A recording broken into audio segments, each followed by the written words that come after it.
عباس رضی اللہ تعالی عنہما فرماتے ہیں کہ ایک دن اللہ کے رسول صلی اللہ علیہ وسلم نے زمین پر 4 لکیریں کھینچی، چار لکیریں کھینچی اور صحابہ کرام سے فرمایا تم ان لکیروں سے کیا سمجھتے ہو، ان لکیروں سے تم کیا مراد لیتے ہو، تم کو کیا پتا چلا ان 4 لکیروں سے؟ تو صحابہ کرام کہتے ہیں کہ اے اللہ کے رسول صلی اللہ علیہ وسلم، اللہ اور اس کے رسول زیادہ بہتر جانتے ہیں، ہم لوگ کچھ نہیں جانتے۔ آپ نے فرمایا ان 4 لکیروں سے کائنات کی یعنی دنیا کی افضل اور سب سے بہتر 4 خواتین، 4 عورتیں مراد ہیں۔ وہ کون سی ہیں؟ حضرت خدیجہ رضی اللہ تعالیٰ عنہ، حضرت فاطمہ بنت محمد رضی اللہ تعالیٰ عنہ، اور مریم بنت عمران اور آسیہ بنت مزاحم۔ یہ کائنات کی سب سے عظیم الشان، سب سے فضیلت والی، سب سے عظمت والی یہ 4 عورتیں ہیں۔ ان 4 عورتوں کا مقابلہ پوری دنیا کی عورتیں نہیں کر سکتی ہیں، جو مقام اور مرتبہ ان 4 خواتین کو ملا ہے۔ تو جو موضوع ہے حضرت خدیجہ رضی اللہ تعالی عنہا کا، گزشتہ 2 درس میں آپ کے سامنے بات پیش کی گئی تھی کہ حضرت خدیجہ رضی اللہ تعالی عنہا کی شادی ہوتی ہے، اور حضرت خدیجہ رضی اللہ تعالی عنہا کا جب نکاح ہوتا ہے تو اس وقت ان کی عمر 40 سال اور ہمارے نبی کی عمر 25 سال، یہاں تک بات ہوئی تھی۔ اس کے بعد دیکھیے جب نکاح کا مسئلہ آیا تو حضرت ابو طالب نے خطبہ دیا، اور خطبہ دینے کے بعد ورقہ بن نوفل جو حضرت خدیجہ رضی اللہ تعالی عنہا کے چچا زاد بھائی تھے، انہوں نے بھی خطبہ پیش کیا کہ آپ نے جو باتیں کہی ہیں ہم ان تمام باتوں سے راضی ہیں، ہم نبی کی عظمت کو اور ان کے مقام کو سمجھتے ہیں، یہ باتیں کہی ہیں۔ اور پھر اس کے بعد جو ہے حضرت خدیجہ رضی اللہ تعالی عنہ کے جو چچا تھے عمر بن اسد، انہوں نے اس نکاح کی تصدیق کیا کہ ہاں اس نکاح سے ہم راضی ہیں، ہم خوش ہیں، جو فیصلہ ہوا ہے اچھا ہوا ہے۔ اس کے بعد دیکھیے جب نکاح ہو گیا پورا تو حضرت ابو طالب نے دعا کی، کیا دعا کی کہ تمام تعریف اس اللہ کے لیے ہے جس نے ہماری بے چینی اور ہمارے غم کو دور کر دیا۔ غم کیا تھا کہ میرا جو بھتیجا ہے وہ بڑا ہو رہا ہے، 25 سال کی عمر ہو گئی ہے، شادی کا انتظام کرنا ہے، کوئی اچھی لڑکی ملے، یہ ٹینشن فکر تھی۔ لیکن اللہ رب العالمین نے انتظام کیا تو ایسا انتظام کیا کہ ایک بہترین اور مکہ کے ایک شریف گھرانے سے تعلق رکھنے والی عورت حضرت خدیجہ رضی اللہ تعالیٰ عنہ سے میرے بھتیجے کا نکاح ہوا۔ اس پر انہوں نے خوشی کا اظہار کیا، دعا کی۔ اس کے بعد دیکھیے اس واقعے کو، جو نکاح کا واقعہ ہوا، یہ ہمارے نبی کے نبوت کے ملنے سے بہت پہلے کی بات ہے، لیکن محدثین نے کیا لکھا ہے کہ دیکھیے جب مہر مقرر کیا جاتا ہے تو مہر ہم کو جلد سے جلد دینا چاہیے اور اپنی طاقت کے مطابق دینا چاہیے۔ آپ نے 20 اونٹ مہر میں رکھا تھا اور وہ 20 اونٹ آپ حضرت خدیجہ رضی اللہ تعالیٰ عنہ کو اسی دن دے دیا تھا۔ بعض لوگ اپنا نام کہ ہمارا نام اونچا رہے ایک لمبی اور موٹی موٹی رقم مہر میں فکس کرتے ہیں، لیکن دیتے نہیں ہیں، کچھ دیتے ہیں کچھ نہیں دیتے ہیں یا معاف کرا لیتے ہیں۔ حدیث کے اندر آیا، سن لیجئے کہ جس نے اپنی بیوی کو مہر نہیں دیا نا، مہر زبردستی معاف کرا لیا، قیامت کے دن اللہ رب العالمین کے پاس جب آئے گا نا تو وہ زانی، زناکار اور بدکار کی حالت میں آئے گا، جس نے بغیر مہر دیے ہوئے ایسے اپنی بیوی کے ساتھ زندگی گزارا ہوا ہے۔ اس کے بعد دیکھیے حضرت خدیجہ رضی اللہ تعالیٰ عنہا نبی کے گھر پہنچتی ہیں. اب صرف سوچئے کہ ایک ایسی عورت جو مکہ کے بادشاہوں کے گھروں میں رہنے والی، جن کے گھر میں ہر طرح کی سہولت ہے، جن کے گھر میں نوکر ہیں، جن کے گھر میں ہر چیز کے لیے کھانے پینے کا انتظام ہے، کسی چیز کی کمی نہیں ہے، ایسے گھرانے سے تعلق رکھنے والی ایک عورت جب نبی کے گھر پہنچتی ہے تو اس کی حالت کیا ہوتی ہے؟ محدثین لکھتے ہیں، مورخین لکھتے ہیں کہ تمام کے تمام سہولتوں کو چھوڑ کر کے، آرام اور آشائش کو چھوڑ کر کے نبی کی غلام بن گئی، نبی کے اشارے پہ چلنے والی بن گئی. اپنا جتنا مال تھا سب مال لا کر کے نبی کے قدموں میں ڈال دیا کہ یہ مال آپ کا ہے، آج سے یہ مال آپ جہاں چاہیں جیسے چاہیں استعمال کریں، اس میں مجھے کوئی رکاوٹ نہیں ہے. اور یہی نہیں، حضرت ابو طالب کی حالت جب ذرا پریشانی والی آ گئی تو حضرت علی رضی اللہ تعالی عنہ کو حضرت خدیجہ رضی اللہ تعالیٰ عنہ نے کہا نبی سے کہ آپ ان کو ہمارے گھر لے آئیے، ہم پرورش کریں گے.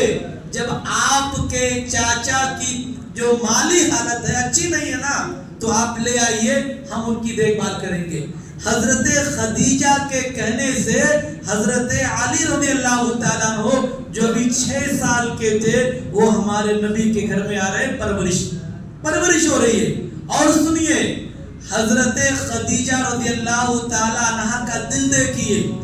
حلیمہ سعدیہ رضی اللہ تعالیٰ عنہ جنہوں نے آپ کو 2 سال یا اس سے زیادہ دودھ پلایا، آپ کی پرورش کی، وہ آپ کی دیکھ بھال کر رہی تھی. لیکن جب نکاح میں حضرت خدیجہ رضی اللہ تعالیٰ عنہ کے آتی ہیں تو حضرت خدیجہ رضی اللہ تعالیٰ عنہ حضرت حلیمہ سعدیہ کو جب وہ واپس جانے لگتی ہے تو جانتے ہیں ان کو تقریباً 40 بکریاں، 1 اونٹ اور بہت سارا سامان ان کو دے کر کے بھیجا.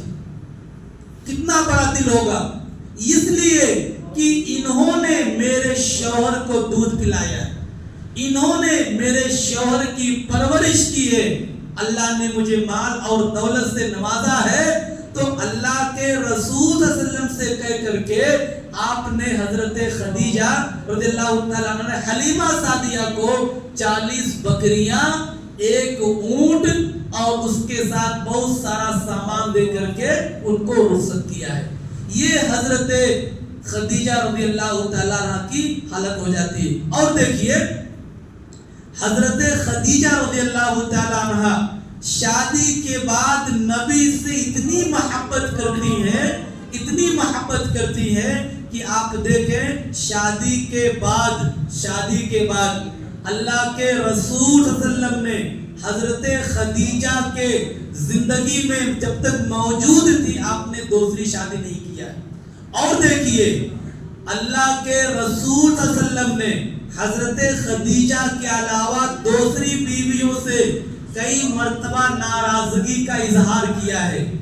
ایک مرتبہ آپ نے ایلا کر کے، ایلا کا مطلب ہوتا ہے غصہ کر کے، ناراض ہو کر کے، چھوڑ کر کے چلی گئی. کہاں پر؟ نبی چھوڑ کر چلے گئے، جو مسجد ہے مسجد کے پاس وہاں ایک حجرہ تھا، کمرہ تھا، وہاں پر چلے گئے. تقریباً 1 مہینہ تک اپنی بیویوں سے دور تھے. لیکن حضرت خدیجہ رضی اللہ تعالی عنہا کی زندگی پر قربان چاہیے. 25 سال تک آپ کے ساتھ تھی شادی کرنے کے بعد. 25 سال میں ایک مرتبہ بھی حضرت خدیجہ رضی اللہ تعالی عنہا نبی سے ناراض نہیں ہوئی اور نبی حضرت خدیجہ رضی اللہ تعالی عنہ سے ناراض نہیں ہوئی. سوچئے کتنا پیار اور محبت تھا ان دونوں کے درمیان. آپ حضرت خدیجہ کا خیال رکھتے اور حضرت خدیجہ آپ کا خیال رکھتی. اور سنیے آپ نے فرمایا کہ خیرکم خیرکم لأہلی وانا خیرکم لأہلی، کہ تم میں سب سے بہتر انسان وہ ہے جو اپنے گھر والوں کے لیے اچھا ہو، اور میں اپنے گھر والوں کے لیے بہت بہتر ہوں، بہت اچھا ہوں۔ حضرت خدیجہ رضی اللہ تعالی عنہا کی سادگی دیکھیے۔ آج کیا ہوتا ہے، اگر عورت بڑے گھرانے سے تعلق رکھتی ہے، عورت پیسے والی ہے، عورت کے گھر والے مالدار ہیں، تو ہمیشہ شوہر کو ستانا، تکلیف دینا، لڑائی جھگڑا کرنا، ناراض ہونا، طلاق یا خلا کی دھمکی دینا وغیرہ وغیرہ۔ لیکن ان کو دیکھیے، خدیجہ کو رضی اللہ تعالیٰ عنہ، یہ خود ایک بہت بڑی تاجر تھی، اور تاجر ایسی تھی نا، آج ہمارے بہت سارے مسلم خواتین کہتی ہیں کہ عورتوں کو روکا جاتا تجارت کرنے سے، وہ تجارت نہیں کر سکتی ہیں۔ حضرت خدیجہ تاجر تھی۔ آپ پوری شریعت اٹھا کر کے دیکھ لیجئے، حضرت خدیجہ کی زندگی کئی بار پڑھ لیجئے، آپ کو پتا چلے گا نا، تو کیا پتا چلے گا کہ انہوں نے کبھی بھی مارکیٹ میں جا کر کے تجارت نہیں کیا۔ ان کے پاس مال تھا، وہ لوگوں کو دے کر کے، میرا مال جاؤ بازار میں بیچ کر کے لاؤ، یہ میرا مال ہے ملک شام لے کر کے جاؤ، یہ میرا مال ہے بصرہ کوفہ لے کر کے جاؤ، یہ میرا مال ہے مدینہ لے کر جاؤ۔ آپ خود جا کر کے، آفس میں جا کر کے، بازار میں جا کر کے ایسی تجارت نہیں کرتی تھی۔ آپ نے اور ہمارے نبی خود حضرت خدیجہ کا مال لے کر کے بیچنے کے لیے، ایسے کئی سارے لوگ تھے جو آپ کا مال لے جا کر کے بازاروں میں بیچا کرتے تھے۔ تو یہاں بتانے کا مطلب یہ ہے کہ کوئی یہ نہ کہے کہ حضرت خدیجہ مال تاجر تھی، تجارت کرتی، تو ہم بھی تجارت کریں گے۔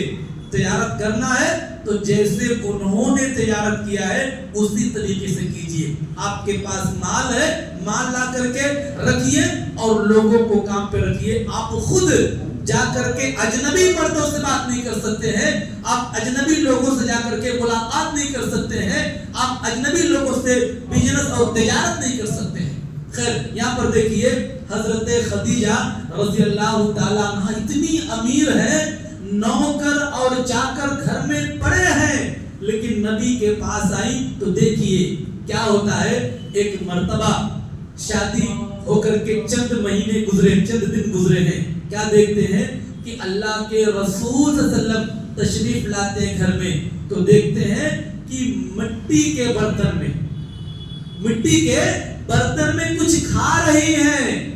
تو آپ نے پوچھا خدیجہ کیا کھا رہی ہو؟ تو کہا کہ میں جو کا دلیا کھا رہی ہوں۔ جو رہتا نا، اس کو باریک کوٹ کر کے، جیسے ہمارے ہاں جو راگی کا یا جاری کا یا جو سوجی ملتی نہیں موٹی والی، اسی طریقے سے اس کو 2-3 ٹکڑے کر کے جو اپیٹ ہم لوگ بناتے ہیں، اسی طریقے سے دلیا رہتا ہے، تو وہ دلیا میں کھا رہی ہوں۔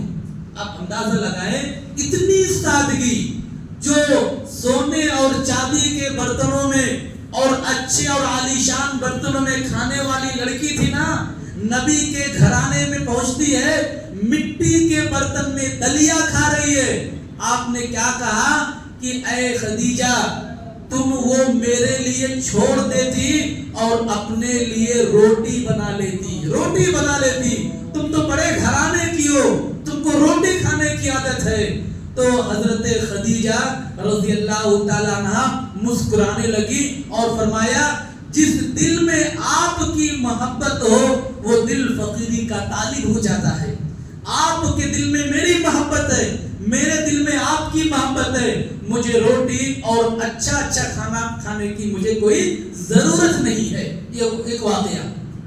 اور دوسرا واقعہ دیکھیے، ایک مرتبہ حضرت خدیجہ رضی اللہ تعالیٰ عنہ کیا کرتی ہیں، اپنے پھٹے ہوئے قمیص کو سلتی ہیں، سوئی اور دھاگے سے سلتی رہتی ہیں۔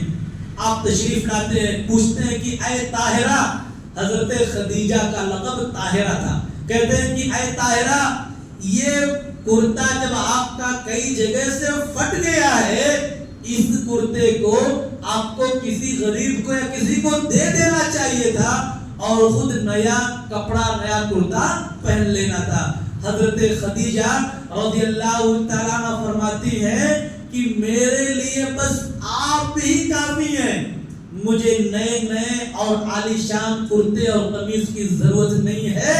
اللہ تعالیٰ نے جو دولت آپ کی شکل میں مجھے دی ہے اس کے سامنے دنیا کا خزانہ بیکار ہے. سبحان اللہ. دیکھیے اتنی امیر عورت لیکن نبی کے پاس آ گئی ہے تو کس طریقے سے ان کی زندگی جینے کا جو معیار ہی بدل گیا ہے. پھٹے ہوئے کپڑے کو کئی بار سل کر کے پہنتی ہیں. نبی کہتے بدل لو, دوسرا کپڑا لے لو. کہتے نہیں, بس جو میرے نصیب میں آپ مل گئے ہیں, میری شادی آپ سے ہو گئی ہے نا, بس یہی میرے لیے دنیا کا خزانہ ہے. اس سے بڑا کوئی خزانہ میری زندگی میں نہیں ہو سکتا ہے. تو اس طریقے سے حضرت خدیجہ رضی اللہ تعالیٰ عنہا اللہ کے رسول کا خیال رکھتے اور اللہ کے رسول صلی اللہ علیہ وسلم حضرت خدیجہ رضی اللہ تعالیٰ عنہ کا خیال رکھتے تھے. اور دیکھیے شادی کے بعد اللہ کے رسول صلی اللہ علیہ وسلم نے اپنا کاروبار بند نہیں کیا. آپ تجارت کر رہے تھے, آپ جاتے تھے ملک شام اور ادھر ادھر. ایسا نہیں کہ شادی ہو گئی ہے اور بیوی آ گئی حضرت خدیجہ, ان کے پاس مال ہے تو خاموش بیٹھ جائیں. آپ نے تجارت کو اپنایا ہے, تاجر ہیں اور وقتاً فوقتاً جا رہے ہیں. اس کے بعد دیکھیے شادی ہونے کے بعد حضرت خدیجہ رضی اللہ تعالی عنہا سے آپ کو 6 اولاد ہوتی. 6 اولاد. حضرت خدیجہ رضی اللہ تعالی عنہا کی پہلے 2 شوہروں سے 2 اولاد, ایک لڑکا اور ایک لڑکی تھی. اور پھر اس کے بعد ہمارے نبی سے 6 اولاد, 2 لڑکے ہوتے ہیں اور 4 لڑکیاں ہوتی ہیں.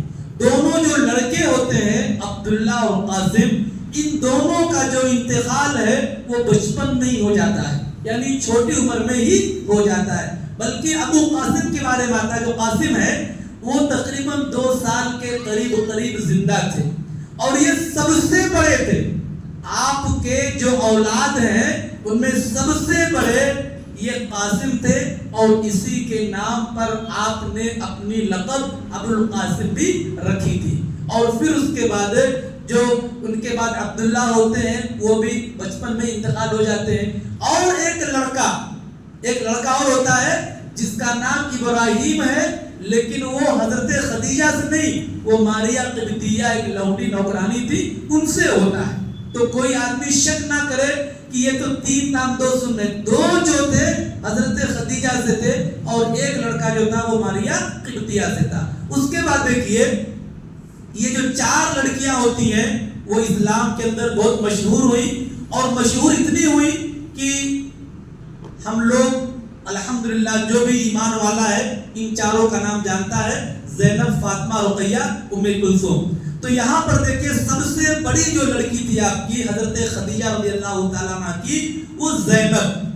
قاسم کے بعد جو ہے جو قاسم تھے, قاسم کے بعد سب سے نمبر پہ جو لڑکی ہوتی ہے وہ حضرت زینب رضی اللہ تعالیٰ عنہ ہوتی ہے.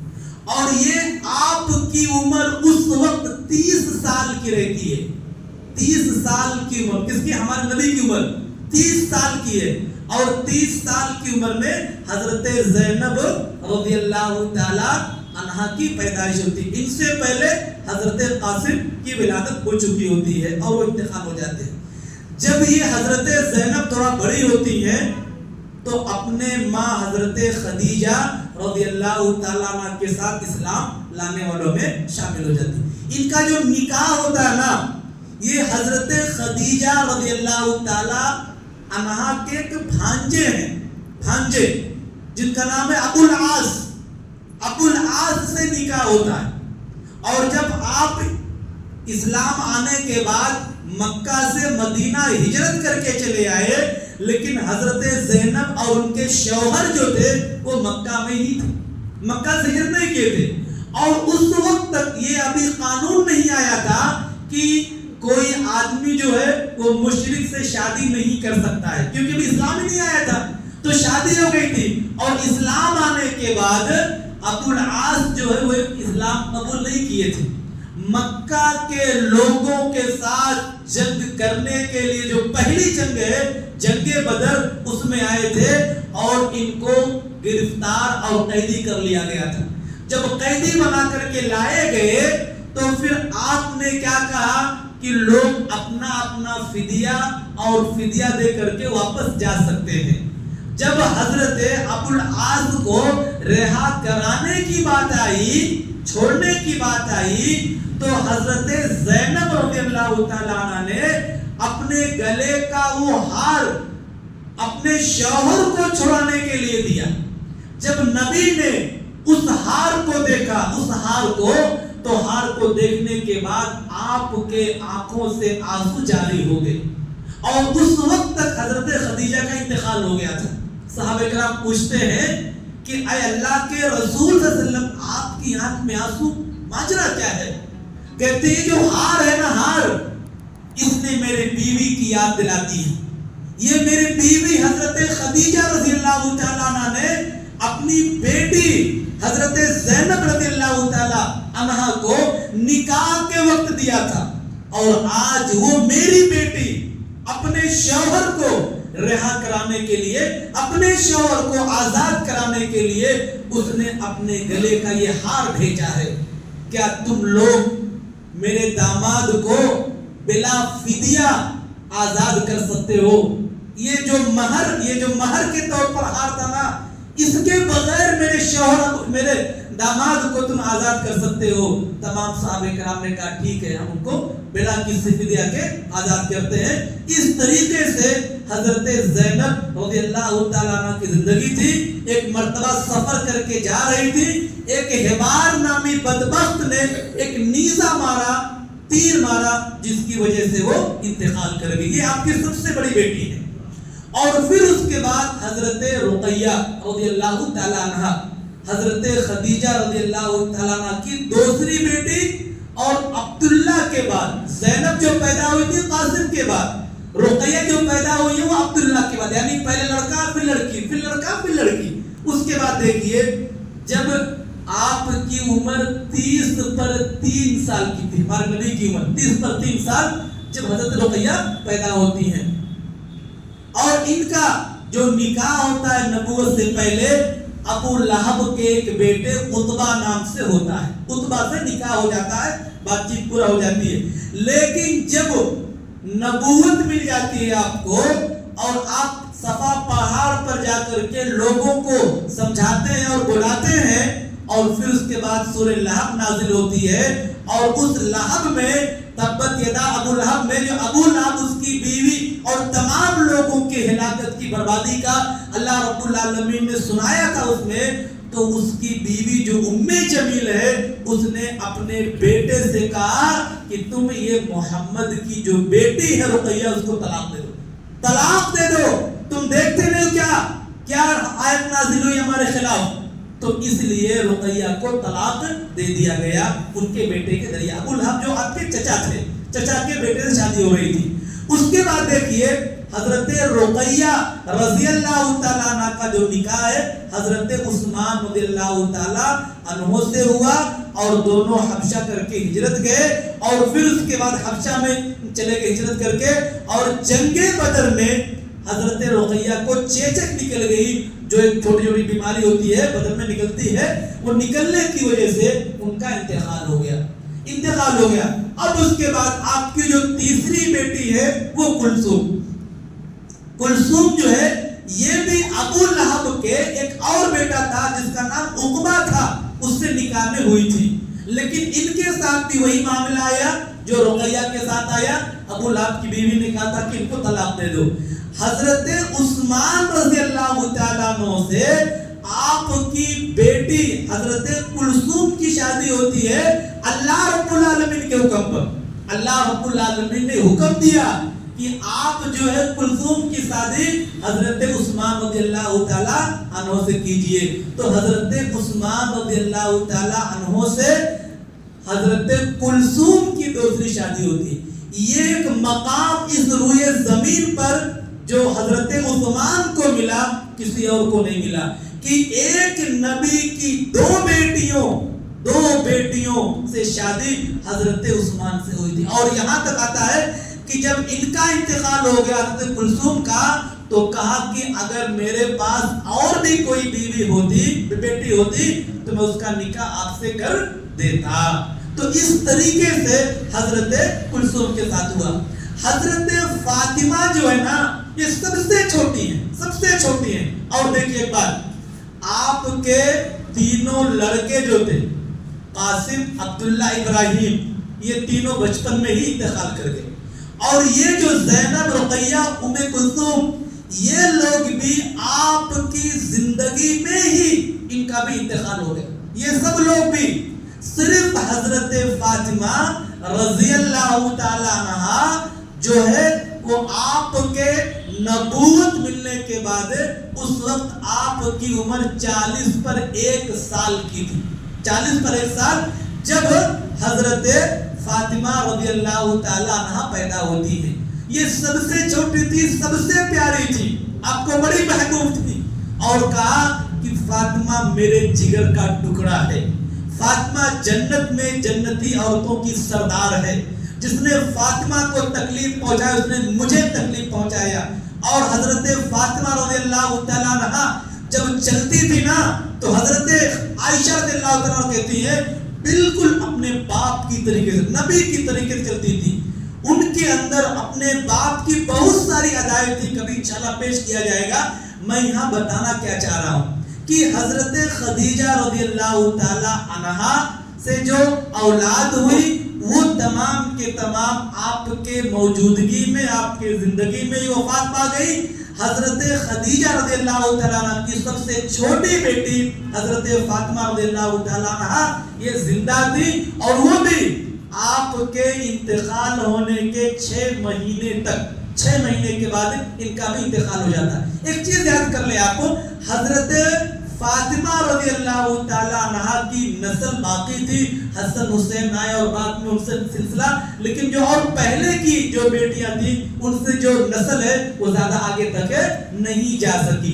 تو یہ حضرت خدیجہ رضی اللہ تعالیٰ عنہ کے اولاد ہیں جو ہمارے نبی سے پیدا ہوئی۔ اس کے بعد کیا ہوتا ہے، وقت گزرتے جاتا ہے اور آپ کو دنیا سے بے رغبتی کا خیال آ جاتا ہے، آپ دنیا سے تھوڑا کنارہ کشی اختیار کر کے ایک اللہ کے کھوج میں، ایک اللہ کی تلاش میں رہتے ہیں، اور سال میں مستقل طور پر 1 مہینہ جو غار ہے، غار حرا، وہاں پر جاتے اور اس وقت کی طور سے جو عبادت کرنا تھا وہ عبادت کرتے تھے، لوگوں سے الگ ہو کر کے پہاڑ میں جاتے، اس طریقے سے کرنا شروع کر دیا۔ حضرت خدیجہ رضی اللہ تعالیٰ عنہ کہتی ہیں کہ یہ سلسلہ تقریباً جب 30 پر 8 سال یا 30 پر 9 سال ہوا تو زیادہ ہو گیا، اور پھر اس کے بعد 40 سال کی عمر میں کیا ہوتا ہے، وہی جب جبرائیل علیہ السلام ایک انسان کی شکل میں آتے ہیں اور آپ کو سینے سے لگاتے ہیں، کہتے ہیں پڑھیے، اور میں پڑھنا نہیں جانتا ہوں، پھر لگایا، کہا پڑھیے، کہا میں پڑھنا نہیں جانتا ہوں، 3 بار، اور جب اس کے بعد تیسری مرتبہ زور سے سینے سے لگایا اور کہا پڑھیے اقرأ بسم ربک الذی خلق، کو جو پوری 5 آیتیں ہیں۔ تو وہاں سے جب واپس آتے ہیں اور یہ نبوت کی شروعات ہو گئی ہے، آپ کو نبی بنایا گیا ہے، اور آپ پر اللہ رب العالمین نے رسالت کا جو تاج تھا وہ رکھ دیا ہے۔ تو 40 سال سے پہلے کا حضرت خدیجہ کے ساتھ جو سلسلہ تھا آپ کے سامنے پیش کیا گیا، پھر اس کے بعد نبوت کے بعد کیا ہوتا ہے آگے انشاءاللہ پیش کیا جائے گا۔ اللہ تعالیٰ دعا کہ اللہ تعالیٰ تمام لوگوں کو قرآن اور حدیث کے مطابق زندگی گزارنے کی توفیق عطا فرمائے، صحابہ اور صحابیات کی سیرت کو پڑھنے سمجھنے کی توفیق عطا فرمائے، ان سے محبت کرنے، ان کے نقش قدم پہ چلنے کی توفیق عطا فرمائے۔